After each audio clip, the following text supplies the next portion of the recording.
تو میں یہ عرض کر رہا تھا کہ قربانی واجب ہے، ہر صاحب نصاب پر قربانی کرنا واجب ہے۔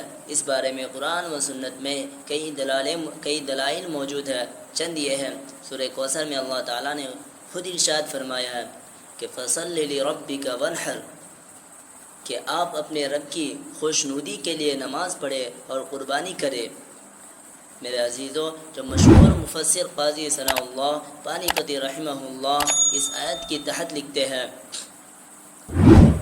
کہ حضرت عکرمہ اور حضرت عطا اور حضرت قتادہ رحمہم اللہ فرماتے ہیں کہ فصل لربک میں فصل سے مراد عید کی نماز اور ونحر سے مراد قربانی ہے۔ اس سے ثابت ہوا کہ نماز عید اور قربانی واجب ہے۔ علامہ ابو بکر جساس رحمہ اللہ اپنی تفسیر احکام القرآن میں فرماتے ہیں کہ حضرت حسن بصری رحمہ اللہ نے فرمایا کہ اس آیت فصل لربک میں جو نماز کا ذکر ہے، اس سے عید کی نماز مراد ہے اور ونحر سے مراد قربانی مراد ہے۔ اور حضرت ابو بکر جساس رحمہ اللہ فرماتے ہیں کہ اس سے دو باتیں ثابت ہوتی ہے کہ پہلی بات عید کی نماز واجب ہے اور دوسری بات قربانی بھی واجب ہے۔ میرے عزیزوں اور دوستوں، اور ایک دوسری حدیث میں جو سنن ابن ماجہ صفحہ نمبر 226 اور مسند احمد شریف میں جلد نمبر 2 اور صفحہ نمبر 321 میں موجود ہے، حضرت ابو ہریرہ رضی اللہ عنہ سے روایت ہے کہ ان رسول اللہ صلی اللہ علیہ وسلم قال من كان له ساعة ولم يزاحي فلا يقربن مصلانا، کہ اللہ کے نبی صلی اللہ علیہ وسلم نے فرمایا کہ جس شخص کو قربانی کی وسعت حاصل ہو، یعنی قربانی کرنے کی سارے طاقت اور مالی طاقت موجود ہو، اور اس کے باوجود اللہ کے نبی فرماتے ہیں کہ جس شخص کو قربانی کی وسعت حاصل ہو اور وہ قربانی نہ کرے تو وہ ہماری عیدگاہ کے قریب نہ بھٹکے۔ میرے دوستوں اور بزرگوں، میں سوچنا چاہیے اللہ کے نبی صلی اللہ علیہ وسلم کیا کہہ رہے کہ قربانی کرنے کے باوجود اگر کوئی شخص قربانی نہ کرے تو اللہ کے نبی صلی اللہ علیہ وسلم نے فرمایا کہ وہ عیدگاہ کے قریب نہ بھٹکے۔ وسعت کے باوجود قربانی نہ کرنے پر آپ صلی اللہ علیہ وسلم نے سخت وعید ارشاد فرمائی، اور وعید ترک واجب پر ہوتی ہے، تو معلوم ہوا کہ قربانی واجب ہے۔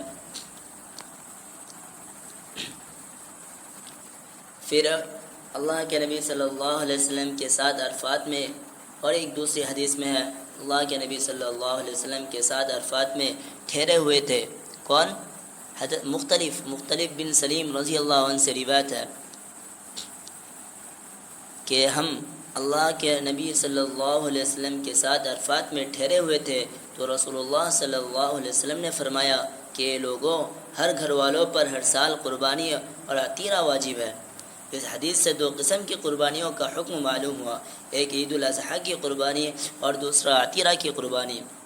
عطیرہ اس قربانی کو کہا جاتا ہے جو زمانہ جاہلیت میں رجب کے مہینے میں بتوں کے نام پر ہوتی تھی، پھر اسلام آنے کے بعد اللہ تعالیٰ کے نام پر ہونے لگی، لیکن بعد میں اسے منسوخ فرما دیا گیا۔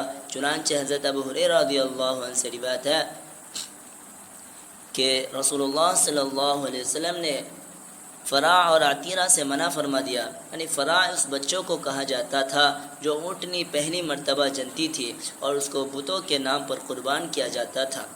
ابتدائی اسلام میں یہ اللہ تعالیٰ کے نام پر ذبح ہوتی تھی، لیکن بعد میں اسے منسوخ کر دیا گیا۔ میرے عزیزوں اور دوستوں، اللہ کے نبی صلی اللہ علیہ وسلم کی خدمت میں عید الاضحیٰ کے دن حاضر ہوا کون؟ حضرت جندب بن سفیان بحلی بجلی رضی اللہ عنہ سے روایت ہے، فرماتے ہیں حضرت جندب بن سفیان رضی اللہ عنہ سے روایت ہے اور فرماتے ہیں کہ میں نبی کریم صلی اللہ علیہ وسلم کی خدمت میں عید الاضحیٰ کے دن حاضر ہوا تو آپ صلی اللہ علیہ وسلم نے فرمایا کہ جس نے عید کی نماز سے پہلے قربانی کا جانور ذبح کر دیا تو اسے چاہیے کہ اس کی جگہ دوسری قربانی کرے، اور جس نے عید کی نماز سے پہلے ذبح نہیں کیا تو اسے چاہیے کہ عید کی نماز کے بعد ذبح کرے۔ اس میں آپ علیہ السلام نے عید سے پہلے قربانی کرنے کی صورت میں دوبارہ لوٹانے کا حکم دیا، جو اس بات کی دلیل ہے کہ قربانی واجب ہے۔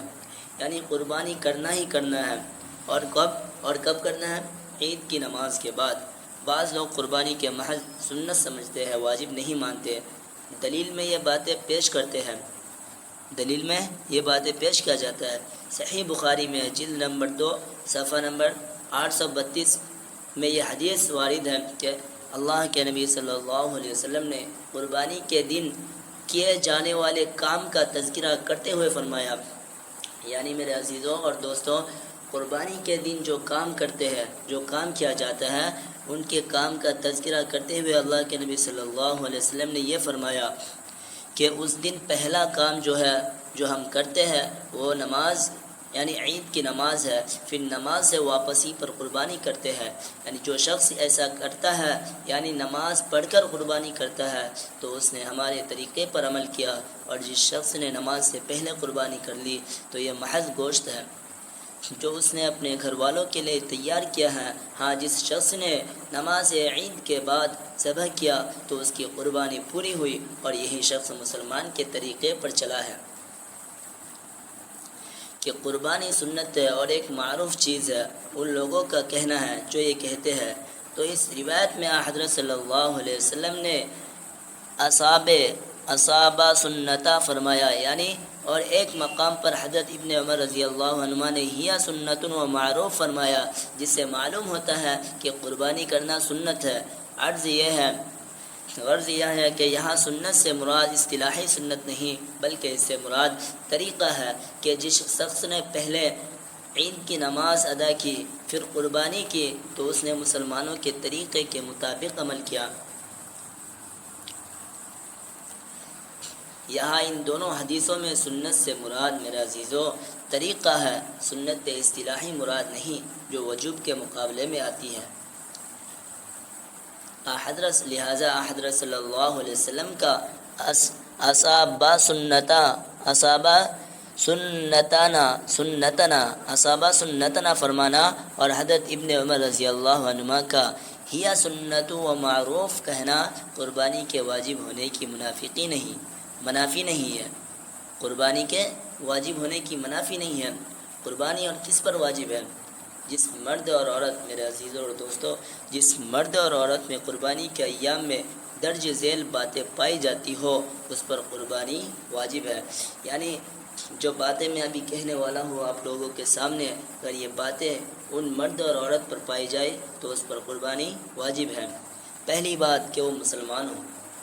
دلیل میں کہ لِأَنَّهَا قُرْبَةٌ وَالْكَافِرُ لَيْسَ مِنْ أَهْلِ الْقُرْبَةِ، کہ اس کا ترجمہ یہ ہے میرے عزیزوں کہ قربانی عبادت و قربت کا نام ہے اور کافر عبادت اور قربت کا اہل نہیں۔ اس لیے یہ بات، یعنی وہ کیا ہو؟ پہلی بات مسلمان ہو، دلیل میں ہے۔ دوسری بات آزاد ہو، کیا ہو؟ انسان و مرد یا عورت آزاد ہو۔ اس کے بارے میں بھی دلیل کے اوپر یہ ہے لِأَنَّ الْعَبْدَ لَا يَمْلِكُ، کہ قربانی غلام پر واجب نہیں، کیونکہ وہ کسی چیز کا مالک نہیں ہوتا، اس لیے آزاد ہو۔ اور تیسری بات کہ صاحب نصاب ہو، دلیل کے اوپر ہے عن ابی ہریرہ رضی اللہ عنہ ان رسول اللہ صلی اللہ علیہ وسلم قال من كان له ساعة ولم يزاحي فلا يقربن مصلانا۔ سنن ابن ماجہ میں حدیث کہ حضرت ابو ہریرہ رضی اللہ عنہ سے روایت ہے کہ رسول اللہ صلی اللہ علیہ وسلم نے فرمایا جس شخص کو وسعت ہو اس کے باوجود قربانی نہ کرے تو وہ ہماری عیدگاہ میں نہ آئے۔ اس سے معلوم ہوا کہ قربانی کے لیے صاحب وسعت ہونا بھی ضروری ہے، جیسے صاحب نصاب سے تعبیر کیا جاتا ہے۔